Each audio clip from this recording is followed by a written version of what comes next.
Swag, like, what else do you think they can teach you? They can add to my bag. Honestly, there's some new things.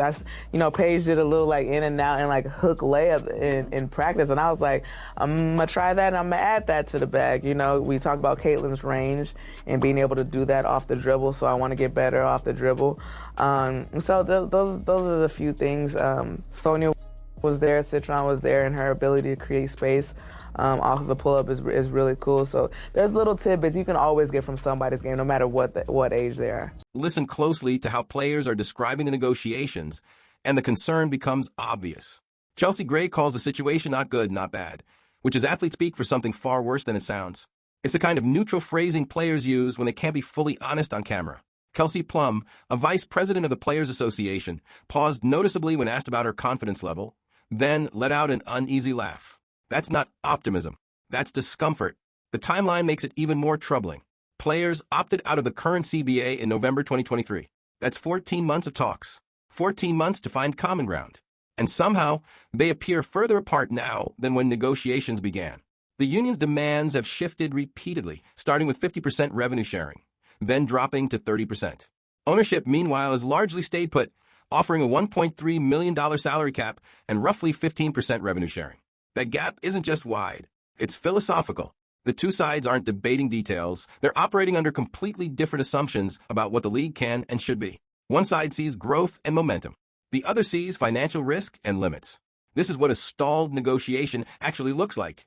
Not shouting, not walkouts, just two sides talking past each other, convinced the other will eventually have to bend. Cool, because most of the time, these older players, the old guard, if that's what they're called, if you will, they have nothing good. Speaking of that young talent, They usually have nothing good to say about the young players. It's always a bunch of hate and all this other stuff. You look at the first comment, I love her humility. I wish she did more interviews like this to really show her more.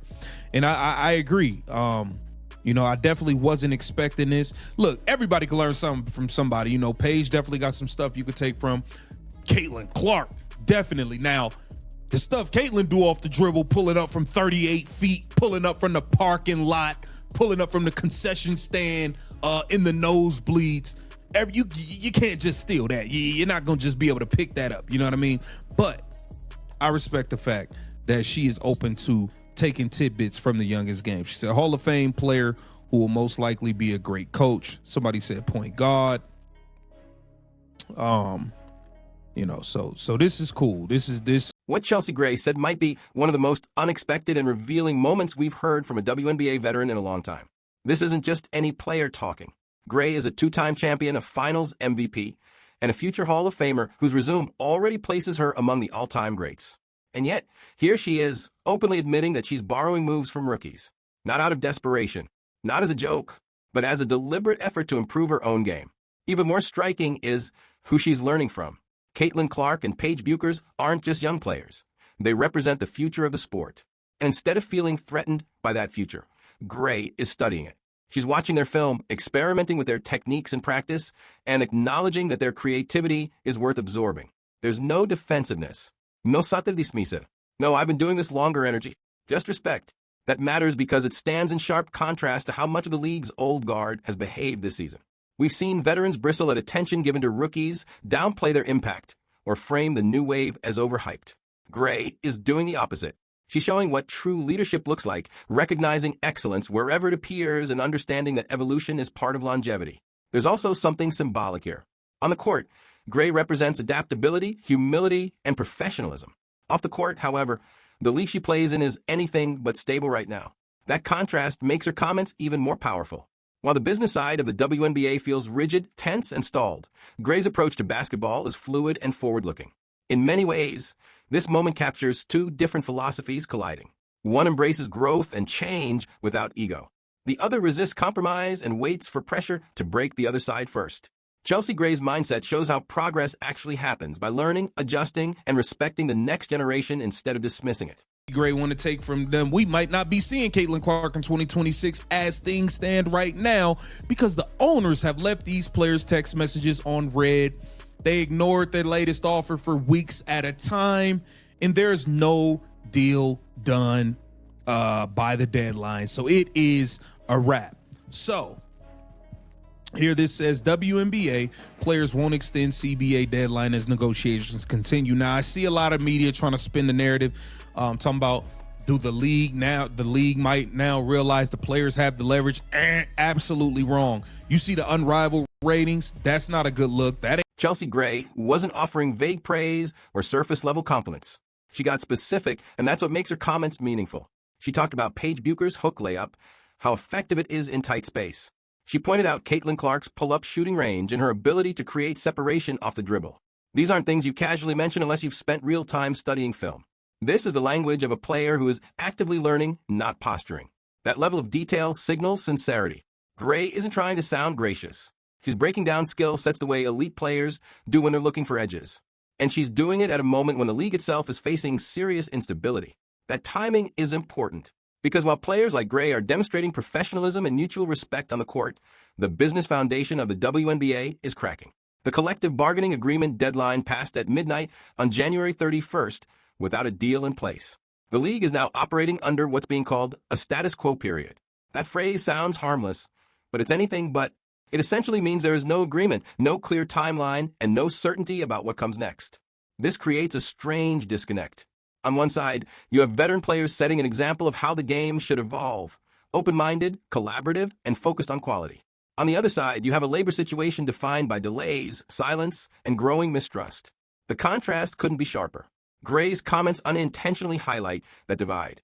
The basketball culture among players is healthy. The business relationship between players and ownership is not. One side is adapting in real time. The other is frozen, waiting for leverage to shift. That's what makes this moment feel bigger than just praise for rookies. It's a snapshot of a league where the people playing the game seem more aligned with the future than the structures governing it. Continue to negotiate in good faith. Sounds like a bunch of baloney because the owners started ignoring your messages. They're not entertaining it anymore. You guys have done too much. You did too much. You had a little bit too much dip on your chip. And now your ratings are out. And the WNBA owners are saying, we're going to make you guys take a look in the mirror. We made offers in good faith. And it's funny how y'all were talking about the state of the negotiations and the WNBA owners had to come out and say, you guys are lying. We've been negotiating in good faith. Now you're saying, oh, we're going to continue to negotiate in good faith. Just a few weeks ago, you said. While the on-court conversation feels hopeful, the off-court reality is grim. WNBA ownership has gone completely silent. The Players Association sent its most recent proposal weeks ago, asking for a $10.5 million salary cap and 30% revenue sharing. Since then, there has been no counteroffer, no formal response, and no meaningful engagement. Not negotiations, not compromise, just waiting. This silence isn't accidental, it's strategic. Ownership is betting that time favors them. And right now, they have new leverage they didn't have before. The opening weekend ratings for Unrivaled, the 3-on-3 league positioned as a player-driven alternative, were devastating. The debut averaged roughly 383,000 viewers.